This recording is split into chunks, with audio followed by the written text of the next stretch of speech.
Marks వస్తే చాలా పిల్లల లైఫ్లో సక్సెస్ వస్తుందా? ఒక క్వశ్చన్ అడుగుతాను. మీ పిల్లలకి 95 మార్క్స్ వస్తే మీకు టెన్షన్ ఉండదా? మీ పిల్లల ఫ్యూచర్ సేఫా? చాలా మంది పేరెంట్స్ ఎస్ అంటారు. కానీ what if I tell you, marks exams success ఇవ్వచ్చు, కానీ లైఫ్లో సక్సెస్ గ్యారంటీ ఇవ్వలేదు. యాక్చువల్లీ ఈరోజు ప్రపంచం చాలా ఫాస్ట్గా మారుతుంది. ఏఐ వస్తుంది, కొత్త జాబ్స్ వస్తున్నాయి, పాత జాబ్స్ డిసపియర్ అవుతున్నాయి. ఇలాంటి ప్రపంచంలో పిల్లలకి మార్క్స్ మాత్రమే ఉంటే సరిపోదు. ఇంకేం కావాలి?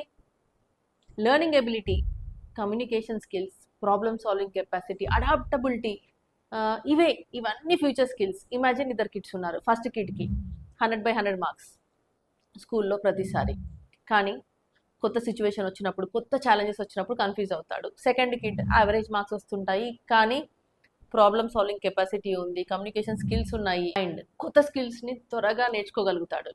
ఫ్యూచర్లో ఎవరు ముందుకు వెళ్తారు? Exactly second child.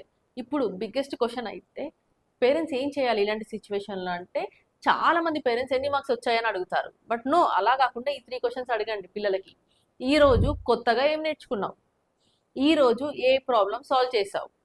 ఈరోజు ఏ మిస్టేక్ నుంచి ఏం నేర్చుకున్నావు? ఈ క్వశ్చన్స్ మార్క్స్ కంటే లెర్నింగ్ మైండ్ సెట్ని బిల్డ్ చేస్తాయి. రిమెంబర్ పేరెంట్స్, మన గోల్ రిపోర్ట్ కార్డులో మార్క్స్ పెంచడం మాత్రమే కాదు, లైఫ్లో ఎలాంటి పరిస్థితి వచ్చినా నేర్చుకొని ముందుకు వెళ్ళే పిల్లల్ని పెంచడం.